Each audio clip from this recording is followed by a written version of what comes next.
Halo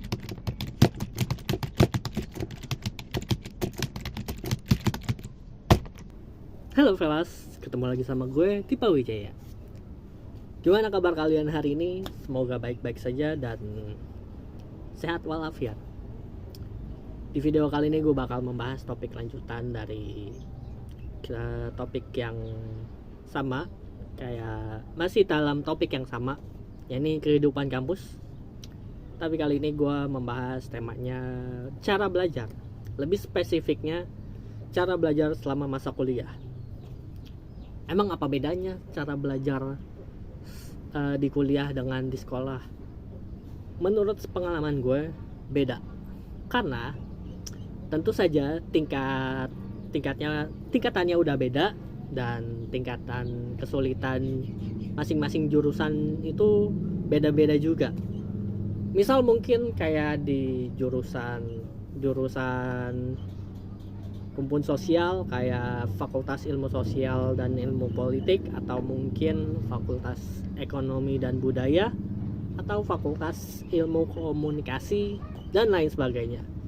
Kayak jurusan yang kemarin gue ambil, Ilmu Komunikasi, Fakultas Fisip, itu ya sosok lah, ada kalanya sulit, ada kalanya sedang skalanya.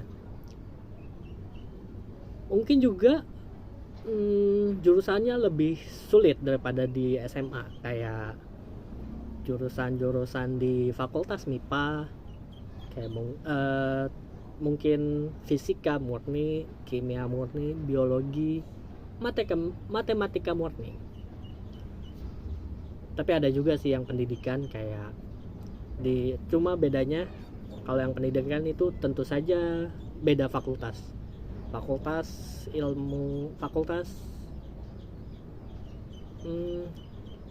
pendidikan, lupa gue, fakultas keguruan ya, pokoknya itulah. Kayak pendidikan fisika, pendidikan matematika, pendidikan kimia, pendidikan biologi, dan lain sebagainya. Tanpa banyak basi, simak dari gue, sikat sih, nggak terlalu panjang. Welcome. Yang pertama dan yang paling utama adalah catat jadwal kuliah. Biar apa? Biar bisa nyolong start sebelum KBM berlangsung.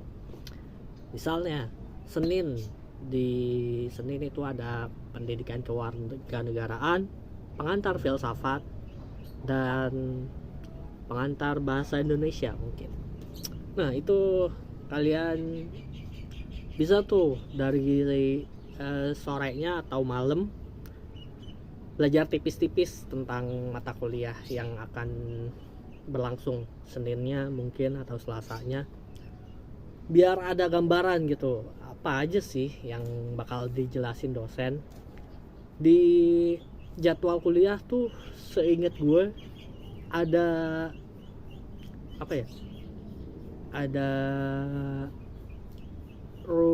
ada catatan kurikulumnya deh, apa yang bakal dipelajarin di selama semester, misal 1 atau 2, misal capaiannya di bab 1 apa gitu. Ya sama aja sih kayak sekolah, cuma kan bedanya lebih mendalam dan mungkin juga lebih sulit. Yang kedua, kalau bisa pas kalian belajar di kelas itu rekam dengan rekaman audio. Kenapa? Karena menurut sepengalaman gue, penjelasan dosen di kelas itu lebih menarik daripada penjelasan di sekolah, penjelasan guru di sekolah. Ya karena topiknya jauh lebih enak buat dibahas kalau memang sesuai keinginan hati kalian. Misal kayak gue jurnalistik konsentrasinya, tapi prodinya ilmu komunikasi. Nah itu mungkin rekaman audio ini juga bermanfaat apabila kalian misal mungkin kuliah di luar negeri dengan bahasa asing yang mungkin belum fasih-fasih banget, kayak bahasa Inggris, bahasa Jepang, bahasa Mandarin, Prancis, Jerman, dan lain sebagainya. Biar apa? Biar bisa diulang setelah keluar kelas, mungkin di kafe atau mungkin di kamar kos. Kan bisa dicatat tuh apa aja sih yang dosen jelasin selama di kelas. Atau mungkin kan kalau yang dipakai itu bahasa asing, jadi kalian tadi ngomongin apaan sih dosen, kan kalian bisa ngulang tuh di rekaman audio itu. Oh ini tuh yang dijelasin, ternyata bisa dicatat deh tuh, daripada nggak direkam audio terus lewat gitu aja.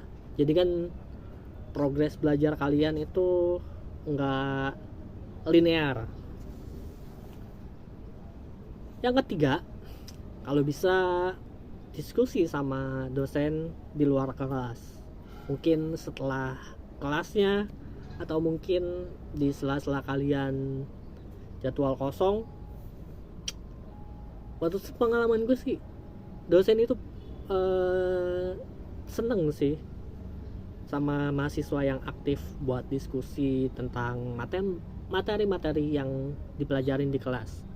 Itu kalau dosennya nggak ada jadwal lain ya.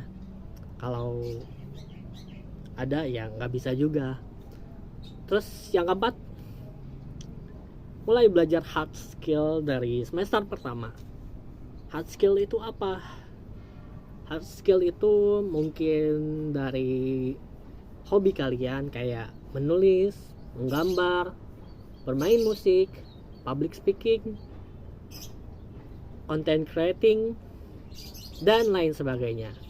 Kenapa kita harus mulai belajar hard skill dari semester pertama?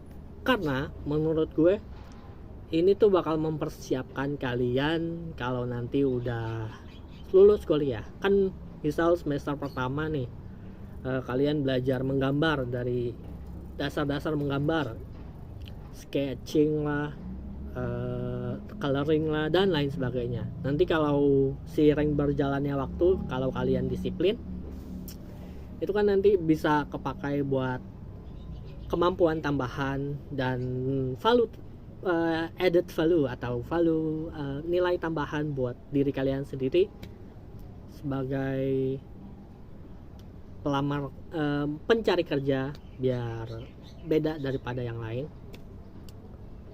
Atau mungkin juga hard skill ini hal yang pengen kalian pelajarin, cuma selama masa sekolah tuh nggak ada waktu karena saking padatnya jadwal belajar yang ada dari pagi sampai sore. Yang kelima, belajar ke kakak tingkat. Kenapa? Karena dari pengalaman gue juga misal kalian nih satu kelas ada satu mata kuliah yang kurang mengerti, bisa aja dong kayak gitu. Mungkin mata kuliahnya itu statistika. Kan statistika itu susah ya. Mungkin di satu kelas itu kurang ngerti. Nah, kalian bisa coba tuh deketin kakak tingkat buat minta ajarin gimana sih ini cara buat memahamin materi kuliahnya, kerangka berpikirnya gimana, dan lain sebagainya. Yang keenam dan terakhir adalah tentu saja belajar ke sesama teman kelas. Ini yang paling dekat dan paling enak sih. Misal kalian di kelas itu ada teman yang dekat banget, satu atau mungkin beberapa orang.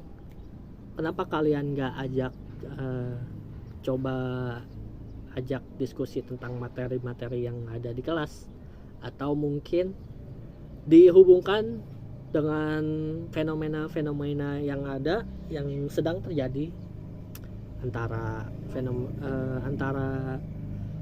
materi yang sudah dipelajari atau sedang dipelajari dengan fenomena-fenomena yang ada.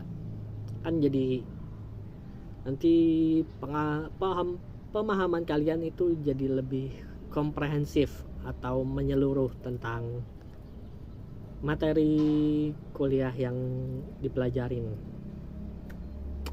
Nah, segitu aja dari gue. Sekian. Bye bye.